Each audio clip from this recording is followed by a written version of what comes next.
예, 안녕하십니까. 네, 안녕하십니까.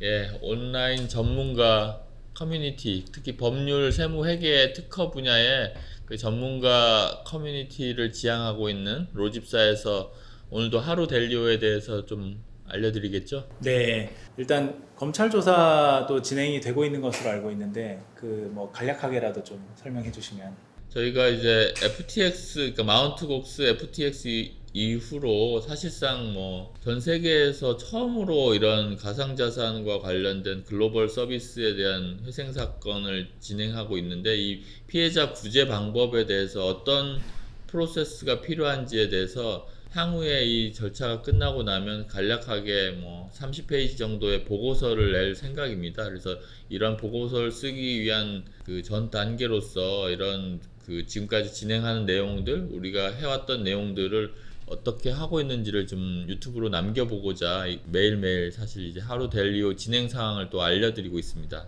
지금 이제 형사 부분을 먼저 말씀드리면, 하루와 델리오 두 사건 모두 이제 고소 대리인 진술이 끝났고요.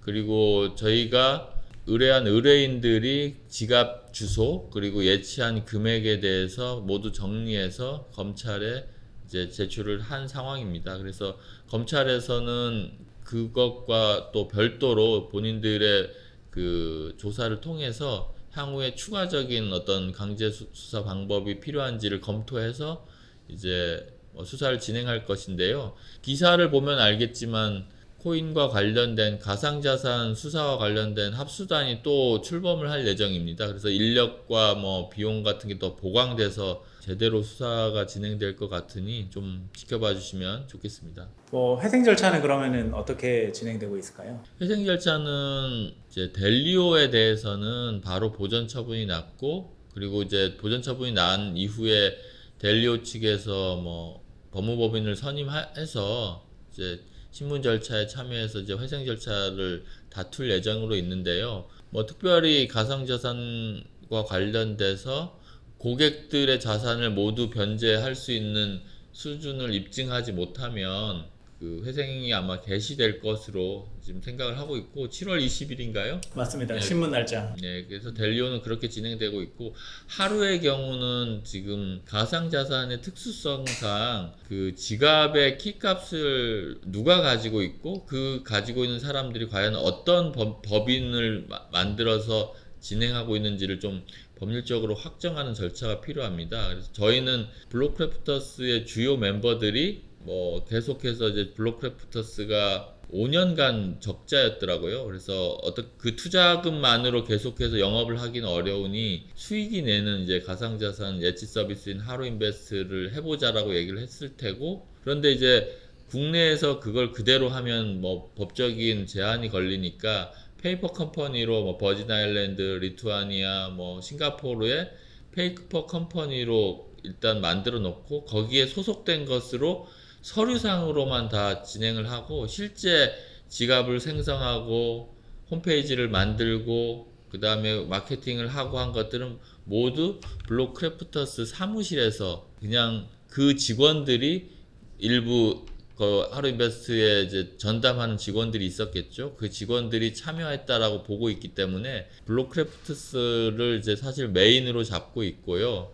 그리고 뭐 혹시 이게 블록크래프터스 아니고 진짜로 뭐 구성을 달리했다라고 하면 블록크래프터스에 누가 담당했고 뭐 마케팅이나 뭐 경영은 누가 했는지를 좀 특정한 다음에 그 사람들이 또 독립적인 법인을 뭐 만들었다고 하면 그 법인을 이제 회생 신청을 하는 것으로 지금 바꾸려고 하고 있습니다. 그래서 저희가 지금 BC 하루 싱가포르 법인, 그다음 하루 인베스트 코리아, 블록크래프터스 이렇게 하고 또 그다음 BNS 홀딩스까지 일단 회생 신청을 했는데요. 이제 진행 과정상을 보면서 뭐 그 한 개 예컨대 블록크래프터스만으로도 충분히 가능하다라고 판단되면 나머지는 취하할 수도 있고, 아니면 이제 페이퍼 컴퍼니지만 그냥 진행을 같이 할 수도 있고 그런 상황입니다. 네, 지금 그리고 또 뭐 언급되고 있는 그 추가적인 회사로 뭐 크래프터스 랩스 이런 회사들도 또 나오고 있는데, 결국에 아까 말씀해 주신 것처럼 채무자가 특정되면 그 하나의 회사로 절차가 진행될 것으로 보인다, 이렇게 이해를 하면 될까요? 예. 그래서 그 특정을 위한 조치를 지금 진행 중이고요. 그러니까 지금 저희가 미리 조치에 대해서 말씀드리면 그 회생을 반대하는 측에서 또 뭔가 액션을 취할 수 있으니 그 부분에 대해서는 저희가 이제 완료가 된 이후에 이런 절차를 통해서 특정이 돼서 이렇게 했다라는 것은 여러분들께 알려드리겠습니다. 네. 그리고 또 이런 절차가 사실 그 뭐 블루크래프터스든 뭐 그 회사 내부에서 충분한 또 소명이 된다면 또 그 회사도 명확하게 정의가 되고 또 절차도 좀 더 신속하게 되는 이런 이제 효과도 기대해 볼 수 있을 텐데 지금은 아직까지 아무런 뭐 반응이 없는 상황인 거죠. 좀 안타까운 상황이고요. 제 생각에는 그렇습니다. 지금 뭐 만약에 하루에서 지금 아마 주장할 것으로 예상되는 주장은 본인들은 그러니까 투자하다가 투자 실패한 거다, 고의가 없었다 이런 주장인데 만약에 그렇다라고 한다면 고객 자산을 지금 언풀, 뭐 언익 이렇게 여러 종류가 있었는데 그 원금 손실이 이제 없는 부분과 있는 부분 언이나 언풀 같은 경우는 원금 보장을 해주겠다라고 했고 뭐 언풀 같은 경우도 뭐 고수익을 보장한다고 했는데 지금 이제 약관을 바꿔서 뭐 원금 손실이 충분히 뭐 막 발생하고 책임이 없다라고 이제 약관을 사태 터진 다음에 바꿨는데요. 이미 FTX가 문제가 생겼을 때 그 자산 손상이 엄청나게 많이 있었을 겁니다. 그런데 만일에 본인들의 말대로 그 원금 보장한 그 고객들의 계정을 별도로 관리했으면 그 무렵에 이미 저희가 투자를 잘못해서 이렇게 손실이 났습니다라고 하고 그 고객들 자산에 그게 반영이 돼 있어야 되거든요. 네. 근데 그 반영을 안 시켰단 말이에요. 그게 그거부터도 사기가 되는 거고 그걸로 보면 유추할 수 있는 것은 언이니 언풀이니 언익 이것들에 대한 자산에 대한 지갑을 섞어서 사용했을 거라고 생각을 합니다. 그렇죠. 구분해서 명확하게 투자를 다르게 했다면 지금같이 출금 제한을 할 필요는 없고 출금을 할 수 있었겠죠. 그 대신에 이제 손실을 본 사람들 손실을 본 대로 해서 어떻게든 굴렸을 텐데 지금 이렇게 한 것으로 봐서는 당초 예상과는 달리 하나의 지갑에 아니면 뭐 두세 개 지갑이라고 하더라도 상품별 구분 없이 사용하고 그리고 이제 고객들에게 알리지 않고 위험한 투자를 했던 거죠.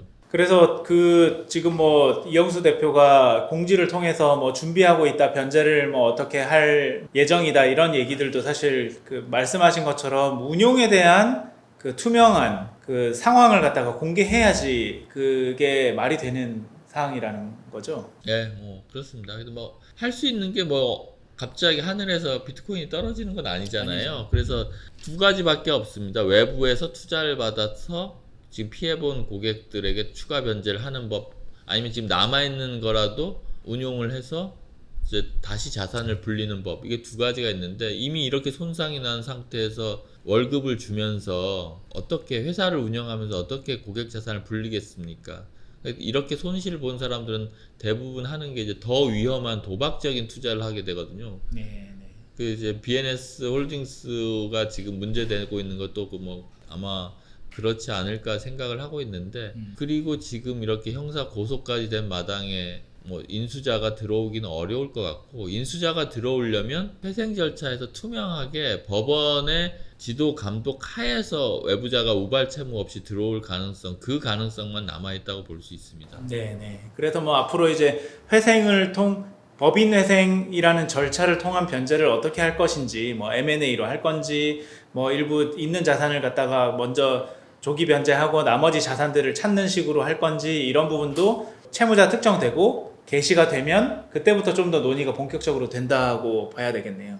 그 회생이 이제 곧 개시가 되면 지금 저희 의뢰인들 말고도 상당히 많은 수의 해외 투자자와 국내 투자자들이 남아 있는 것으로 알고 있습니다. 예. 그러니까 그분들은 이제 뭐 금액이 뭐 작으면 어떻게든 뭐 본인들이 이제 할 수도 있겠지만 금액이 큰 상황에서는 이제 본인들이 직접 하는 것 자체가 리스크가 있거든요. 본인들이 잘하고 있는지 지금 채무자 회생법에 정한 내용을 그대로 다 하고 있는지 사실 알 수가 없기 때문에 법률 전문가의 도움이 필요한 것이고 저희가 많은 분들을 대리하면 대리할수록 절차가 빨라지는 건 사실입니다. 그래서 해외 투자자들에 대한 컨택 포인트를 이제 지속적으로 관리하도록 하고 있고요. 그래서 그 부분도 좀 지켜봐 주시면 저희가 진행상을 알려드리도록 하겠습니다. 네, 알겠습니다. 지금 뭐 지난주에 이어서 이번 주에도 계속된 뭐 절차들이 진행되고 있는데 조금 더 뭐 신문 절차 또는 채무자 확정 절차, 개시 결정 이런 게 좀 더 가시화되면 저희가 좀 더 상세한 얘기들을 더 많이 드릴 수 있을 것 같습니다. 예, 저희 의뢰인들은 저희가 뭐 지갑 주소와 그 예치 금액 그리고 그런 것들을 모두 이제 온체인 분석을 통해서 대조를 마쳤기 때문에 물론 이제 하루나 델료의 데이터베이스와 또 맞춰 보아야 되긴 하겠지만 지금 상황에서 뭐 특별하게 하실 건 없는 상황이고요. 다른 분 좀 고액 투자자 중에 이제 망설이고 계신 분이 있다면 저희한테 연락해 주시면 저희가 자세히 설명드리도록 하겠습니다. 예, 알겠습니다. 네, 감사합니다. 네, 감사합니다. 또 연락드리겠습니다.